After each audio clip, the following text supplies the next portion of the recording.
छठ पूजा पर लोग भगवान सूर्य की पूजा करते हैं। ऐसी मान्यता है कि इस व्रत का पालन करने से सूर्य देव की कृपा प्राप्त होती है। साथ ही छठी माता प्रसन्न होकर जीवन की सभी बाधाओं को हर लेती है। इस साल छठ पूजा की शुरुआत 5 नवंबर से हो रही है। तो आइए जानते हैं कि यह महापर्व क्यों मनाया जाता है। दोस्तों नमस्कार, स्वागत है आपका हमारे चैनल संस्कृति दुनिया में। वीडियो में आगे बढ़ने से पहले हमारे चैनल को सब्सक्राइब अवश्य करें, साथ ही बेल आइकन दबाना न भूलें। साथ ही साथ कमेंट बॉक्स में छठी मैया की जय लिखना न भूलें। चलिए करते हैं ज्ञान की बात। छठ पूजा सनातन धर्म के प्रमुख त्योहारों में से एक है। छठ पूजा का व्रत भगवान सूर्य और छठी माता को समर्पित है। छठ व्रत करने से परिवार सुखी और समृद्ध रहता है। छठ पूजा एक हिंदू त्योहार है जो मुख्य रूप से बिहार, उत्तर प्रदेश, पश्चिम बंगाल और झारखंड में मनाया जाता है। इस दिन भक्त छठी मैया और भगवान सूर्य की पूजा अर्चना और कठिन व्रत का पालन करते हैं। हिंदुओं के महत्वपूर्ण धार्मिक त्योहारों में से एक माना जाने वाला छठ पूजा 4 दिनों तक चलता है।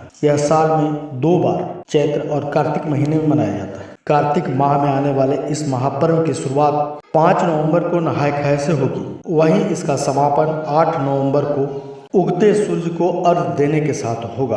तो आइए इस दिन से जुड़ी हुई कुछ महत्वपूर्ण बातों को जानते हैं। छठ पूजा का पर्व सूर्य देव को धन्यवाद देने और उनके प्रति कृतज्ञता प्रकट करने के लिए मनाया जाता है। लोग इस दौरान सूर्य देव की बहन छठी मैया की भी पूजा करते हैं। वहीं इस पावन पर्व को लेकर कई कथाएं भी प्रचलित हैं, जिनमें से एक का जिक्र आज हम करेंगे। पौराणिक कथाओं के अनुसार द्वापर युग में भगवान श्री कृष्ण के पुत्र सांब कुष्ठ रोग से पीड़ित थे, जिसके चलते मुरलीधर ने उन्हें सूर्य देव की आराधना करने की सलाह दी। कालांतर में सांब ने सूर्य देव की विधिवत व सच्चे भाव से पूजा की। भगवान सूर्य की उपासना के फलस्वरूप सांब को कुष्ठ रोग से मुक्ति मिल गई। इसके बाद उन्होंने 12 सूर्य मंदिरों का निर्माण करवाया।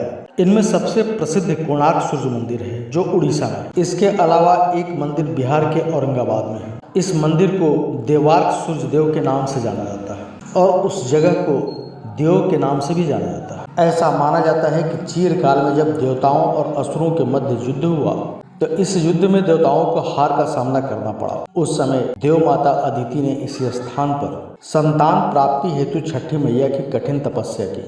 इस तपस्या से प्रसन्न होकर छठी मैया ने तेजस्वी पुत्र प्राप्ति का वरदान दिया। कालांतर में छठी मैया के आशीर्वाद से आदित्य भगवान का अवतार हुआ। आदित्य भगवान ने देवताओं का प्रतिनिधित्व कर देवताओं को असुरों पर विजय दिलाई। तभी से पुत्र प्राप्ति, संतान एवं परिवार की सुरक्षा हेतु छठ की पूजा की जाती है, जिसके शुभ फल से सभी मनोकामनाओं की पूर्ति होती है और जीवन सुखमय रहता है। छठ पूजा से संबंधित एक और पौराणिक कथा राम सीता जी से भी जुड़ी हुई है। पौराणिक कथाओं के मुताबिक जब राम और सीता जी 14 वर्ष के वनवास के बाद अयोध्या लौटे थे तो रावण वध के पाप से मुक्त होने के लिए उन्होंने ऋषि मुनियों के आदेश पर राज सूर्यकांत यज्ञ कराने का फैसला लिया था। पूजा के लिए उन्होंने मुद्गल ऋषि को आमंत्रित किया। मुद्गल ऋषि ने माता सीता पर गंगाजल छिड़ककर उन्हें पवित्र किया और कार्तिक मास के शुक्ल पक्ष की षष्ठी को सूर्य देव की उपासना करने का आदेश दिया। उस समय सीता जी ने मुद्गल ऋषि के आश्रम में रहकर भगवान सूर्य देव की पूजा की थी। एक और मान्यता के अनुसार छठ पर्व की शुरुआत महाभारत काल में हुई थी। इसकी शुरुआत सबसे पहले सूर्य पुत्र कर्ण ने सूर्य की उपासना करके की थी। कर्ण भगवान सूर्य के परम भक्त थे। वह रोज घंटों कमर तक पानी में खड़े होकर सूर्य को अर्घ देते थे। सूर्य की कृपा से ही वह महान योद्धा बने।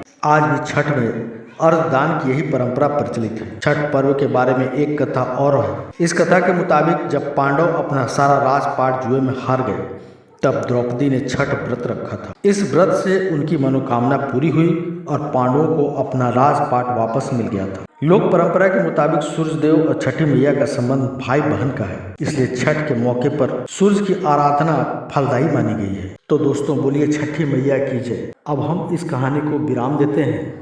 मिलते हैं अगले दिन एक नई कहानी के साथ। तब तक के लिए देखते रहिए संस्कृति दुनिया। धन्यवाद।